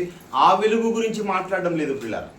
ఏమండి, ధనాశ, వ్యామోహం, ఏమండి, చెడు తలంపులు, ఇవన్నీ కూడా ఎక్కడున్నాయి? మనిషి యొక్క ఆలోచనలో మట్టి మెదులులోకి వచ్చేసే. ఈ లోకంలో నువ్వు చెడుగా బతకడమే ఏమనుకుంటున్నావు? మనిషి ఎంజాయ్మెంట్. చెడుని ఏమనుకుంటున్నారండి? ఎంజాయ్ చేస్తున్నారండి బాగా. చూడండి, చెడుని ఏమనుకుంటున్నారు? ఇది చెడు అని చెప్పే పుస్తకం ఏదని తెలుసా? కేవలం బైబిల్. మనము చేస్తున్న ఆలోచనలను చెడు అని చెప్పే ప్రపంచంలోని ఏకైక గ్రంథం ఏదైనా ఉందంటే ఎవరు? బైబిల్ అండి, యేసుక్రీస్తు అండి. అన్ని లిమిట్స్, ఎవరితో ఎలా మాట్లాడాలి, ఎవరిని ఎలా ప్రేమించాలి, అన్యుల్ని ఎలా ప్రేమించాలి, అంటే క్రైస్తవుల్ని ఎలా ప్రేమించాలి, ప్రతి వారిని కూడా ప్రేమించి దేవుడు ఏం చెప్తున్నాడు? మంచి మంచి మాటలు చెప్తున్నాడు పిల్లలు. అలా మిమ్మల్ని కూడా దేవుడు ఏం చేశాడంట? ప్రేమించాడు. నన్ను కూడా దేవుడు ఏం చేశాడు? ప్రేమించాడు. నేను వాక్యం లేక రాకముందు ఎక్కడున్నట్లు? చీకటి. అయితే మీరు చీకటిలో నుండి ఆశ్చర్యకరమైన తన వెలుగులోనికి మిమ్మును పిలిచిన వాని గుణాతిశయములను ప్రచురణ చేయుటకు. ఎందుకు వచ్చాం మనం ఇక్కడికి? ఎందుకు వచ్చాం వాక్యంలోకి? ఎందుకు వచ్చాం దేవుని దగ్గరికి? చీకటిలో నుండి ఆశ్చర్యకరమైన తన వెలుగులోనికి మిమ్మును పిలిచిన వాని గుణాతిశయములను ప్రచురణ చేయనివిద్దాం. గుణాతిశయములు ఎవరిలో ఉన్నాయి? దేవునిలో ఉన్నాయి పిల్లరా. దేవునిలో గుణాతిశయములు ఉన్నాయి, మంచి గుణాలు ఉన్నాయి. ఎవరిలో ఉన్నాయి? దేవునిలో ఉన్నాయి, క్రీస్తులో ఉన్నాయి. క్రీస్తులో ఉన్న గుణాలు, ఆ సువాసన ఈ ప్రపంచంలో ఎవరిలో లేదంట. తండ్రిలో ఉన్న సువాసన, పరిమళం, ఆ పరిమళ సువాసన ఎవరిలో లేదంట. పరిశుద్ధాత్ముడు, ఆయన పేరే పరిశుద్ధాత్ముడు. ఆయన కూడా ఆయన కూడా మంచి గుణ లక్షణాలు కలిగిన వాడంట. అంటే ఇప్పుడు మనం ఏం చేయాలంటే ఆయన గుణ లక్షణాలను ఈ ప్రపంచానికి పరిచయం చేయాలి. అదేది దీర్ఘశాంతం. మీరందరూ కూడా ఎలా ఉన్నారో, ఇది చెడు, ఇది మంచి, ఇది మంచి మార్గం, స్వచ్ఛమైన మార్గం, ఏమండి పరిశుద్ధమైన మార్గం. ఈ పరిశుద్ధమైన మార్గంలోకి రావాలని చెప్పేవారు ఎవరంట? క్రైస్తవులు. అంటే దేవుడు మనల్ని అందరూ ఎందుకు ఎన్నుకున్నాడు? ఆయన గుణాతిశయాలను ప్రచురం చేయడానికి ఎన్నుకున్నాడు. ఆయన గుణాలు ఎలాంటివి అంటే ప్రియమైన దేవుని వాళ్ళారా, దీనికి ఎగ్జాక్ట్ ఆపోజిట్ గుణం కూడా ఉంది దేవునిలో. దేవుడు అన్న వెంటనే ప్రపంచంలో ప్రజలందరూ ఏమనుకుంటారు? ఆయన కృపామయుడు, దయామయుడు, ప్రేమామయుడు, ఇంకా కరుణామయుడు, జాలి కలిగిన వాడు, ఏమండి అన్ని ఈ కోణాలే చూస్తారు దేవుడు అన్న వెంటనే. దేవుడు అంటే చాలా మంచివాడండి. అవును, యేసుక్రీస్తుల వారు కూడా మీరు చాలా మంచివారంటే, లేదు లేదు మంచివాడు ఒక్కడే, ఆయనే తండ్రి అని చెప్పాడు. మత్తయి సువార్తలోను, లూకాలోను, మార్కులోను అన్ని చోట్ల మీకు కనబడుతుంది అన్నమాట. మంచివాడు ఒక్కడే, ఆయన ఎవరు? తండ్రి. సత్యవంతుడు ఒక్కడే, ఆయన తండ్రి అని చెప్పినవాడు. కనుక ఆ మంచివాడిలో కూడా ఏ లక్షణం ఉందంట? వేరే లక్షణం ఉందండి. ఇంకొక లక్షణం ఉంది దేవునిలో. ఈ దీర్ఘశాంతం తర్వాత ఇంకొక లక్షణం ఉంది. ఆ లక్షణం మనం తెలుసుకోవాలి. ఆయన ఒకవైపు ఎలా కనబడుతున్నాడు? తల్లిలా కనబడుతున్నాడు. మరొక వైపు ఇంకొక కోణం ఉంది దేవునిలో. అది భయంకరమైన కోణం. ఆ కోణాన్ని మనం తెలుసుకోవాలి. ఆ కోణం తెలుసుకోకపోతే ఆయన ఎప్పటికీ మనల్ని క్షమిస్తూనే ఉంటాడు, దీర్ఘశాంతం చూపిస్తానే ఉంటాడు అనుకొని మనం ఎప్పుడు మన పాపాలను మనం కంటిన్యూ చేసుకుంటూ పోతే ఆయన ఘోరమైన శిక్షలేక మనల్ని నడిపించేవాడు అంటున్నాడు. ప్రేమైన దేవుని వాళ్ళరా, ఆ దేవునిలో ఉన్న ఆ కోణం ఏదో ఒకసారి మనం చూద్దాం. నిర్గమాకాండము. ఒకనాడు ఇశ్రాయేలుకు దేవుడు ఆజ్ఞలు ఇచ్చాడండి, కట్టడలను ఇచ్చాడు. ఆ దేవుని కట్టడల్లో, ఆజ్ఞలలో ఇందాక చూపించిన లాంటి భాగాలే మీకు కనిపిస్తాయి. ఆయన చెబుతున్నాడు. నిర్గమాకాండము 20వ అధ్యాయము 3వ వచనంలో, నిర్గమాకాండము 20వ అధ్యాయము, నేను తప్ప వేరొక దేవుడు నీకు ఉండకూడదు, పైన ఆకాశమందే గాని కింద భూమి ఎందే కాని భూమి క్రింద ఉండు నీళ్ళ ఎందే కాని దేని రూపమునైనను నీవు చేసుకొనకూడదు, వాటికి సాగిలపడకూడదు, వాటిని పూజింపకూడదు. చాలా. నేను తప్ప నీకు వేరొక దేవుడు, నేను తప్ప అంటున్నాడు. అంటే వేరే దేవుణ్ణి ఉన్నాడా అంటే లేని వాటిని నువ్వు పెట్టుకుంటావు. పైన ఆకాశం అందే కానీ భూమి అందే కానీ, ఏమండి పశువులు, పక్షులు, వేటి రూపము నువ్వు చేసుకోకూడదు. ఇంకా ఏమంటున్నాడు? నీళ్ళ ఎందే కానీ. దేవుడు ఆజ్ఞలు, కట్టడాలు ఇచ్చాడండి. ఈ ఆజ్ఞలను, కట్టడాలను ఎవరికి ఇచ్చాడు? మోషే ద్వారా ఇశ్రాయేలుకి ఇచ్చాడు. వీటిని ఏం చేయాలంటే వాళ్ళు పాటించాలంట. ఖచ్చితంగా మీరు పాటించండి. ఎందుకు వారి మీద ఒక కోణం దేవుడు చేశాడంటే వాళ్ళు వీటిని ఏం చేశారు? మీరారు. ఏమండి ఎందుకు దేవుడు కోపగించుకుంటాడు? ఆజ్ఞలు ఇస్తాడు మొదట. ఆయన ఆజ్ఞలను, కట్టడలను మీరితే ఏం చూపిస్తాడు? ఆయన కోపిస్తాడు. ఆయన మొదటగా ఇచ్చాడు ఆజ్ఞల్ని, ఇశ్రాయేలుకి ఇచ్చాడు. ఈ ఇశ్రాయేలీలు ఈ ఆజ్ఞల్ని ఏం చేశారు? వాళ్ళు అంత పెద్దగా పట్టించుకోలేరు. అవునన్నారు, మేము చేస్తామన్నారు, కానీ ఏమంటున్నారు? వాళ్ళు తప్పిపోయే ప్రజలు పిల్లలు. అలా తప్పిపోకూడదనే ఉద్దేశంతోనే దేవుడు 1కి 2 సార్లు చెప్పేవాడు దేవుడు. ఏమండి ఒకసారి మోషే ద్వారా చెప్పాడు. మోషే ద్వారానే ద్వితీయోపదేశ కాండంలో కూడా మళ్ళీ ఏం చేస్తున్నాడు? 2వసారి కూడా ఉపదేశాన్ని మరీ చెబుతున్నాడు. ద్వితీయోపదేశ కాండము 4వ అధ్యాయము, ద్వితీయోపదేశ కాండము 4వ అధ్యాయము 23వ వచనంలో, మీ దేవుడైన యెహోవా మీకు ఏర్పరిచిన నిబంధనను మరచి మీ దేవుడైన యెహోవా మీకు ఆజ్ఞాపించినట్లు ఆజ్ఞలు. దేవుడు ఏమిచ్చాడంట? ఆజ్ఞలుగా, కట్టడలుగా ఒకనాడు ఎవరికి ఇచ్చాడు? ఇశ్రాయేలుకి ఇచ్చాడు. నిబంధనలుగా ఇచ్చాడు. ఈ నిబంధన రాతి పలకలను ఒకసారి సీనాయి కొండ మీద ఇచ్చాడు. ఆ తర్వాత వాటినే మరొకసారి చెబుతూ ఉన్నాడు దేవుడు. ఎక్కడికి వచ్చేసారు వాళ్ళు? పాలు తేనెలు ప్రవహించే కనాను దగ్గరకు వచ్చేసారు. ఇప్పుడు కనాను దగ్గరకు వచ్చినప్పుడు ఏం చేస్తున్నాడు? మరొకసారి ఆ మాటలన్నీ గుర్తు చేస్తూ ఉన్నాడు. మీరు వెళ్ళిపోతారు, ఇంకా దేశంలోకి వెళ్ళిపోతారు. ఆ దేశం లేకపోయిన తర్వాత ఏం చేయకూడదు? ఇవి చేయకూడదు. ఎటువంటి విగ్రహాన్నైనా మీరు పెట్టుకోకూడదు, వేటిని మీరు ఆశించకూడదు, వాటిని మీద సాగిలపడకూడదు, వాటిని ముక్కకూడదు, ఇదే మా దేవుడు అనకూడదు. ఏమండి అని చెబుతూ ఉన్నాడు. చూడండి ఇంకోసారి చదవండి. నీకు ఆజ్ఞాపించినట్లు ఏ స్వరూపం కలిగిన విగ్రహమునైనా చేసుకొనకుండానట్లు మీరు జాగ్రత్త పడవలను. ఏలైనగా నీ దేవుడైన యెహోవా ఎలాంటి వాడంటండి? ఇది చెప్తున్నాడు ప్రియులారా. నేను దీర్ఘశాంతం గలవాడనే, కానీ నాలో ఉన్న కోణం ఏది? నేను దహించు అగ్నిని, నేను అగ్ని లాంటి వాడిని. మీరు మీరారో నేను ఏం చేస్తాను? మీకు పుట్టగతులు ఉండవు. ఇంకా మిమ్మల్ని ఏం చేస్తాను? నామరూపాలు లేకుండా చేయగలను. నేను దహించు అగ్నిని. ఇంకా చూడండి, ఇదండి దేవునిలో ఉన్న కోణం.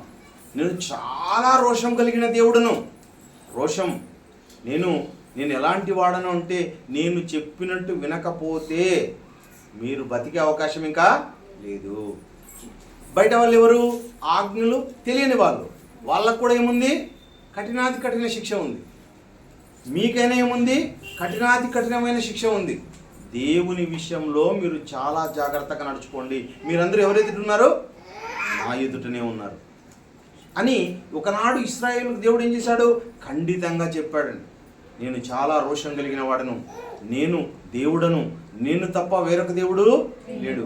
మీరు ఏ విగ్రహాన్ని మీరు పెట్టుకోవద్దు, వేటికి సాగిలపడవద్దు, వేటిని కూడా నువ్వు పూజింపవద్దు. నేను ఎలాంటి వాడనంటే దీర్ఘశాంతం గలవాడనే, కానీ నాలో ఇంకొక కోణం ఏది? దహించు అగ్ని, రోషం గలవాడని నేను. కాబట్టి మీరు చాలా జాగ్రత్తగా నాతో ఉండండి అని దేవుడు చెప్తున్నాడు పిల్లలు. కానీ చెప్పినా ఎలాంటి వాళ్ళ ప్రజల వాళ్ళు? పెడచెవిన పట్టేవాళ్ళు. ఏమండి వాళ్ళకి ఏమి ఇచ్చాడంట? ఇందాక మొదటి ప్రసంగంలో మనం విన్నాము. ఆయన ఏమి ఇచ్చాడంట? ఆకాశం నుంచి మన్నాను కురిపించాడంట. 1 రోజా 2 రోజుల 40 సంవత్సరాల పాటు వాళ్ళకు మంచి ఆహారాన్ని ఇచ్చాడండి. దేవదూతలు తినే ఆహారాన్ని వాళ్ళకు ఆహారంగా పెట్టాడు. అదేవిధంగా వాళ్ళకు పూరేళ్ళు ఇచ్చాడు, మాంసాన్ని ఇచ్చాడు, నీళ్ళని ఇచ్చాడు, వాళ్ళ కాళ్ళకు వారపు రాకుండా చేశాడు. ఇన్ని చూపించిన ప్రజలు ఎలాంటి వాళ్ళంట? వాళ్ళు వెంటనే మరిచిపోయి లోక సంబంధులుగా ఉండే ప్రజలంట. ఏమండి వాళ్ళను ఎడారిలో నడిపించేటప్పుడే వాళ్ళు ఏం చేశారు? దేవునికి వాళ్ళు వేరుగా బ్రతికారండి. చూడండి, తిరగబడిన ప్రజలుగా, సనిగే వాళ్ళగా, గొనిగే వాళ్ళగా వాళ్ళు బ్రతికారు. అలాంటి సందర్భాన్ని మరి పౌలు గారు గుర్తు చేస్తున్నారు. కొరింథీయులకు రాసిన 2వ పత్రిక, కొరింథీయులకు రాసిన 2వ పత్రిక మొదటి పత్రిక చూడండి, 10వ అధ్యాయం 5వ వచనం. కొరింథీయులకు రాసిన మొదటి పత్రిక. అయితే వారిలో ఎక్కువ మంది దేవునికి ఇష్టలుగా ఉండకపోయి. చూడండి, వారిలో ఎక్కువ మంది ఎలా ఉన్నారంట? దేవునికి ఇష్టలుగా ఉండకపోయి. ఉన్నారనే లేరనే? ఎక్కువ మంది అస్సలు దేవునికి అసలు బొత్తిగా ఇష్టమే లేరండి. దేవుడు అందరినీ చూస్తున్నాడు, ఆజ్ఞలు చెప్పాడు, కట్టడాలు చెప్పాడు, వాళ్ళందరినీ తోడుకొని వచ్చాడు. అలా వస్తే వాళ్ళు ఎలా ఉన్నారంట? దేవునికి ఇష్టలుగా ఉండకపోయిరి గనుక అరణ్యములో సంహరింపబడి. వారు ఆశించిన ప్రకారము మనము ఇక్కడ చెప్తున్నాడండి సబ్జెక్ట్ అంతా. వారు వేటిని ఆశించారు? చెడ్డ వాటిని ఆశించారు. సంఘమైన మీరు, దేవుని పిల్లలు, దేవుని ప్రజలు, వాళ్ళు ఆశించిన చెడ్డవైతే మనము కూడా ఆ చెడ్డ వాటిని మనము ఆశించకుండా ఉండాలండి. వారు ఆశించినవేమంట? చెడ్డవి. వాళ్ళు ఆశించినవి చెడ్డవి. ఏవైతే ఆశించారో అన్నాడు ఇశ్రాయేలు ప్రజలు, అన్నీ చెడ్డవి ఆశించారు. వాళ్ళు లోక సంబంధంగా ఆశించారు. తినడము, తాగడము, ఎగరడము, ఏమండి ఇవే ఆశించారు. వాళ్ళు దేవుని గురించి పట్టించుకోలేదండి. తినుటకు ఏమంట కింద మాటల్లో చూడండి, కింద మాటల్లో చెప్తాడు, జనులు తినుటకును త్రాగుటకును కూర్చుండి ఏమండి ఆడుటకు లేచిరి. ఇప్పుడు వెంటనే పండగలు వస్తాయండి. మొన్ననే గూగుల్లో ఒకటి జరిగింది, ఆడాలి. మరి ఇప్పుడు రేపు వారంలో ఇంకో పండగ, ఏం చేయాలి? బాగా ఆడాలి, త్రాగి మరి ఆడాలి. జనులందరికీ ఏమి ఇష్టం చెప్పండి? ఆడడం ఇష్టం. తినడం మరి త్రాగడం. త్రాగడం అన్న వెంటనే నీళ్లు కదండి, తెలుసు కదా, మద్యం బాగా తిని తాగి దేవుని యొక్క ముందర ఏం చేయాలి, బాగా ఎగరాలి, గెంతాలి. అలా ఎగరాలనుకునే ప్రజలు పిల్ల ఒకనాడు అలాగే చేశారంట ఇశ్రాయేళ్ళందరూ. అలా చేస్తే దేవుడు ఏం చేశాడు, కింద వచనాల్లో కింద వచనంలో మరియు వారి వలె పై వచనం నేను చెప్తున్నాను. మరియు వారి వలె మనము వ్యభిచరింపక ఇందుము, వారిలో కొందరు వ్యభిచరించిన ఒక్క దినమునందే 23,000 మంది, ఒక్క దినమందు 23,000 మందిని దేవుడు ఏం చేశాడంట, భరించేసాడు పిల్లలు.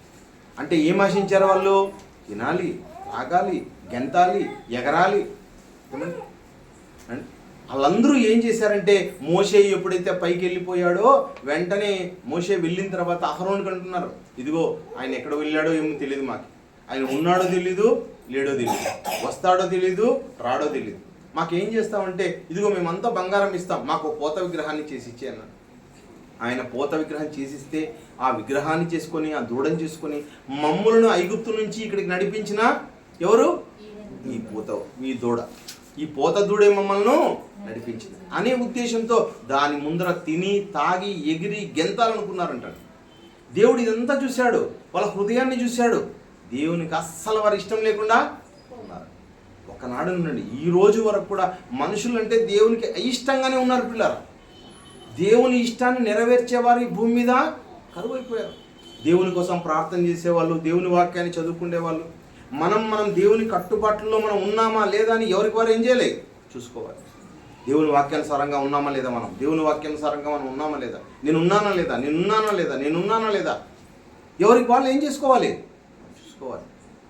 ఎవరినో చూడడం కాదండి, మనల్ని మనం ఏం చేసుకోవాలి, దేవుని ఇష్టాన్ని మనం నెరవేర్చాలి. మన జీవితంలో నెరవేర్చకపోతే మనం పరలోకానికి వెళ్ళాం. మనమందరూ దేవుని ఇష్టాన్ని నెరవేర్చడానికే సంఘంలోనికి మనం అందరూ వచ్చాం. దేవుని ఇష్టాన్ని చాలా జాగ్రత్తగా మనం జరిగించుకోవాలి. అలా జరిగించుకోవాలంటే అండి, ఇదిగో నేను పరలోకానికి వెళ్ళాలి, పరలోకంలో తండ్రి ఎదుట కనబడాలి. ఏమండి, ఎన్నో ఉన్నాయండి, ఎన్నో ఉన్నాయి. ఆ దగ్గరికి వెళ్ళాలి, యేసుక్రీస్తుతో వెళ్ళాలి, తండ్రిని చూడాలి, పరలోకాన్ని చూడాలి, అబ్రహామును చూడాలి, ఇస్సాకును చూడాలి. ఆ సందర్భాలను నేను అన్నీ చూడాలి. ఎంతో ఆశ కలిగి ఉండాలండి. దేని పట్లండి మనకు ఆశ? వాళ్ళు ఏమిటి మీద ఆశ కలిగి ఉన్నారంట? భూ సంబంధమైన విషయాల్లో ఆశ కలిగి ఉన్నారు. సంఘంలో ఉన్న మనం కూడా భూ సంబంధమైన ఆశలు కలిగి ఉంటే ఏమండి, ఇల్లు కావాలి, లేకపోతే పొలం కావాలి, పిల్లలు కావాలి, ఉద్యోగాలు కావాలి, ఏమండి, వీటి పట్ల కాదండి ఆశ కలిగి ఉండాల్సింది. పరలోకం మీద ఆశ కలిగి ఈ భూమి మీద మీరు బతకాలి పిల్లలు. అలా బ్రతుకుతూ పరలోకం కోసం మనం ఎదురు చూసే వాళ్ళగా ఉండాలి. ఒక 2 విషయాలు నేను చెప్తానండి. మరి ప్రస్తుత సమాజంలో దీర్ఘశాంతం ఎక్కడ మీకు దొరుకుతుంది, ఎక్కడ లభిస్తుంది? సంఘంలో లభిస్తుందండి. దీర్ఘశాంతం అనేది ప్రపంచంలో ఎక్కడ దొరికేది కాదు పిల్లలు, అదొక దొరికే వస్తువు కాదు. అది దీర్ఘశాంతం గురించి మీకు ఎక్కడ దొరుకుతుందంటే అది సంఘంలో దొరుకుతుంది. ఆ సంఘములో దొరికే ఈ గుణాన్ని ఏం చేయాలంటే మీరు కలిగి ఉండాలి. ఈ గుణాన్ని కలిగి ఉండాలంటే ఎక్కడ చెప్పబడుతుంది? మీకు సంఘంలో చెప్పబడుతుంది. ఈ సంఘానికి ఎలా రావాలో ఆయన చెబుతున్నాడు. హెబ్రీయులకు రాసిన పత్రిక ఇంకొక వచనం చూపించి ముగిస్తాను. హెబ్రీయులకు రాసిన పత్రిక 10వ అధ్యాయము, హెబ్రీయులకు రాసిన పత్రిక 10వ అధ్యాయం 24వ వచనంలో కొందరు మానుకొనుచున్నట్టుగా చూడండి, కొందరు ఏం చేస్తున్నారంట? సమాజముగా కూడుట మానక అంటున్నాడు. మానక అంటే అర్థం ఏమి? కొందరు ఏం చేస్తున్నారు? మానేస్తూ ఉన్నారు. దేవుని పిల్లలు సమాజంగా కూడుకున్నట్టు ఏం చేస్తున్నారంట? మానేస్తున్నారంట. ఏమండి, అవసరం లేదులే, దేవుడు ఇంకా దీర్ఘశాంతం చూపిస్తాడులే, దేవుని దగ్గరికి అవసరం లేదులే, దేవుని వాక్యం దగ్గరకు అవసరం లేదులే, పోయినా ఒకటే పోకపోయినా ఒకటే, 2 వారాలకు ఒకసారి పోదాం, 10 వారాలకు ఒకసారి పోదాం, 20 వారాలకు ఒకసారి పోదాం, సంవత్సరానికి ఒకసారి పోదాం. ఏమండి, ఉన్నారా లేరా? క్రిస్మస్కి మాత్రమే పోదాం, న్యూ ఇయర్కి మాత్రమే పోదాం, ఇలా అనుకుంటూ ఏం చేస్తున్నారంట? మానేస్తున్నారంట. వాళ్ళు ఎలా మానేస్తున్నారో ఆ వచనాన్ని జాగ్రత్తగా గమనించినట్లయితే, కొందరు మానుకున్నట్టుగా సమాజంగా కూడట మానక ఆ దినము సమీపించుట ఆ. మీరు చూచిన కొలది మరి ఎక్కువగా అలాగు చేయుచు ఉమ్, ప్రేమ చూపుటకును ఉమ్, సత్కార్యముల చేయుటకును ఉమ్, ఒకరినొకడు పురికొల్పవలనని ఆలోచించారు. మనం సత్యమును గురించి అనుభవ జ్ఞానం పొందిన తర్వాత బుద్ధిపూర్వకంగా పాపం చేసినట్లా. ఏమండి, ఏది బుద్ధిపూర్వక పాపం? సమాజంగా కూడటం మానమే బుద్ధిపూర్వక పాపం. ఏమండి, ఆదివారం వస్తుంది, ఆదివారం రావాలన్న సంగతి తెలుసా తెలియదా? అందరికీ మరీ ఆదివారం వస్తుంది రావాలండి మీరని మరీ చెప్పాలా? ఆదివారం వస్తుందండి, ఇప్పుడు 8వ తేదీ ఆదివారం అండి, అందరూ దయచేసి రండి అని మళ్ళీ అందరికి చెప్పుకోవాలా మనము? మరి 8 తర్వాత ఏమండి క్యాలెండర్ చూస్తేనే మనకి ఎన్ని ఆదివారాలు వస్తాయో తెలిసిపోతాయి. కానీ దీనికన్నా దేనికి ఇంపార్టెన్స్ ఇస్తామంట? మన యొక్క బంధువుల విషయంలోనే కొద్దిమంది బంధువులు అనుకుంటేనో, ఏవో అనారోగ్యాలు అనుకుంటేనో, ఏదో దానికి ఏం చేస్తారు, టక్కని బ్రేక్ ఇచ్చేసి దానికి ఇంపార్టెన్స్ ఇస్తారు. దేవుని వాక్యాన్ని అంతగా ఇవ్వరు. అదే దేవుడు చెప్తున్నాడు, అది బుద్ధిపూర్వక పాపము. చేసిన ఎడల 29వ వచనం చదువు. ఇట్లుండగా దేవుని కుమారుని అలా సంఘానికి రాకపోతే ఏం చేసినట్లంట మనము?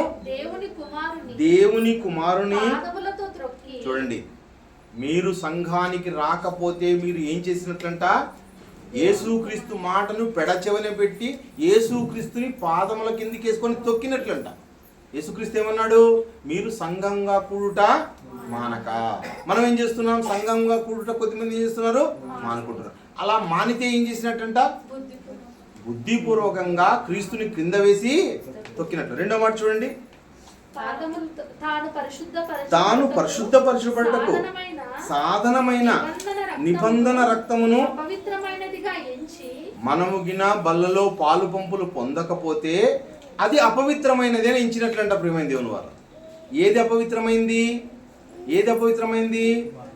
యేసుక్రీస్తుల వారి యొక్క నిబంధన రక్తం అన్నది అపవిత్రమైన దానిగా ఎంచిన వారం అయిపోతా ఉంటాం. చూడండి ఎంత పెద్ద పాపము.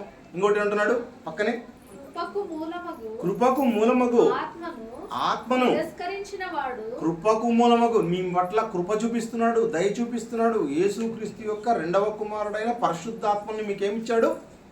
ఇచ్చాడు లోపల. అంటే బాప్తిస్మం ద్వారా నువ్వేం కూడా ఎవరిని పొందుకున్నావు? పరిశుద్ధాత్మని పొందుకున్నావు. ఆ పరిశుద్ధాత్మని కూడా నువ్వు ధిక్కరించినట్టు అవుతావు. ఏమండి, యేసుక్రీస్తుల వారిని తొక్కేసినట్టు, యేసుక్రీస్తుల వారి నిబంధన రక్తాన్ని నువ్వేం చేసినట్టు? అపవిత్రమైనదిగా ఎంచినట్టు. మూడవదిగా ఏమంటున్నాడు? పరిశుద్ధాత్మని నువ్వు తిరస్కరించినట్టుగా అవుతావు. కాబట్టి ఏమైతావు నువ్వు?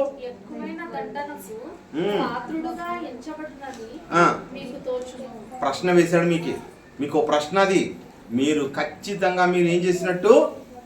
మీరు పాత్రులు. దేనికి పాత్రులు? మీరు దండనకు పాత్రులు. ఆ దండన కూడా ఎక్కువైన అంటున్నాడు. ఆత్మను తిరస్కరించిన వాడు ఎంత ఎక్కువైన దండనకు నువ్వు పాత్రుడు. నువ్వు ఎక్కువైన దండన శిక్ష ఎవరికి ఉంది? నీ మీదకే వస్తుంది.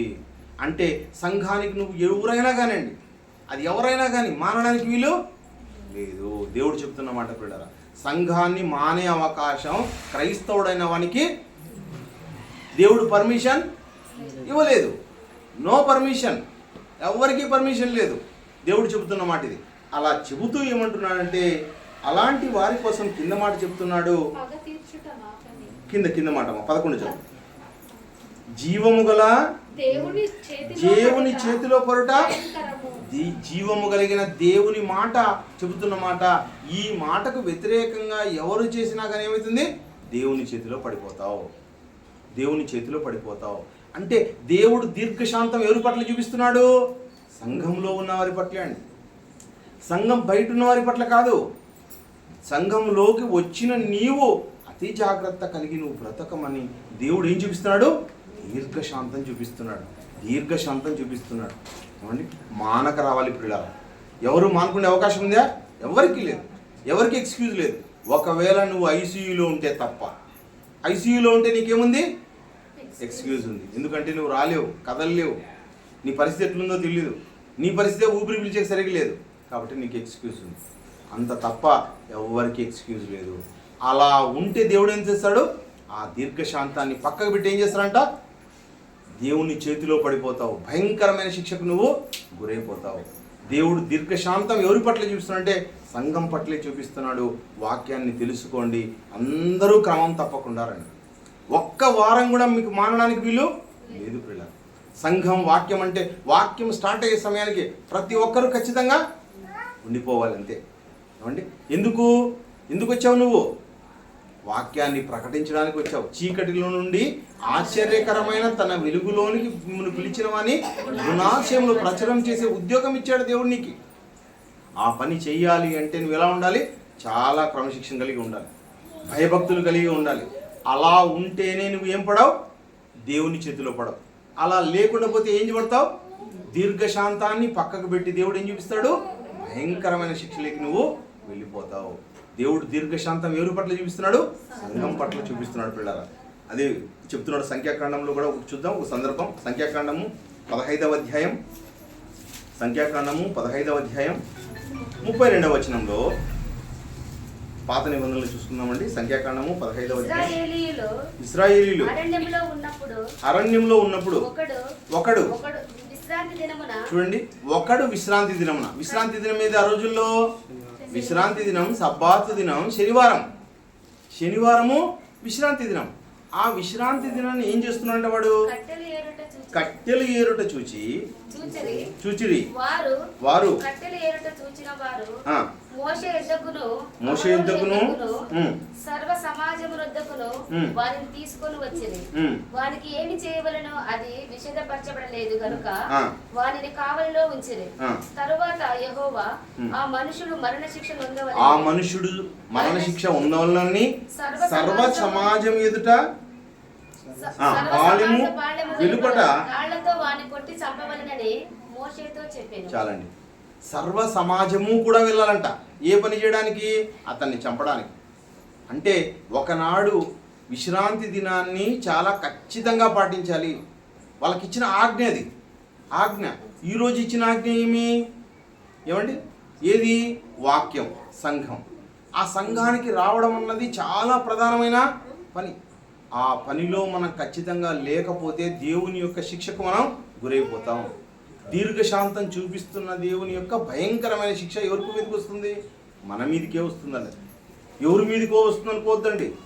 ఎవరి మీదకో వస్తుందిలే, ఏం పర్వాలేదులే కాదు. అది ఎవరి మీదకి వస్తుంది?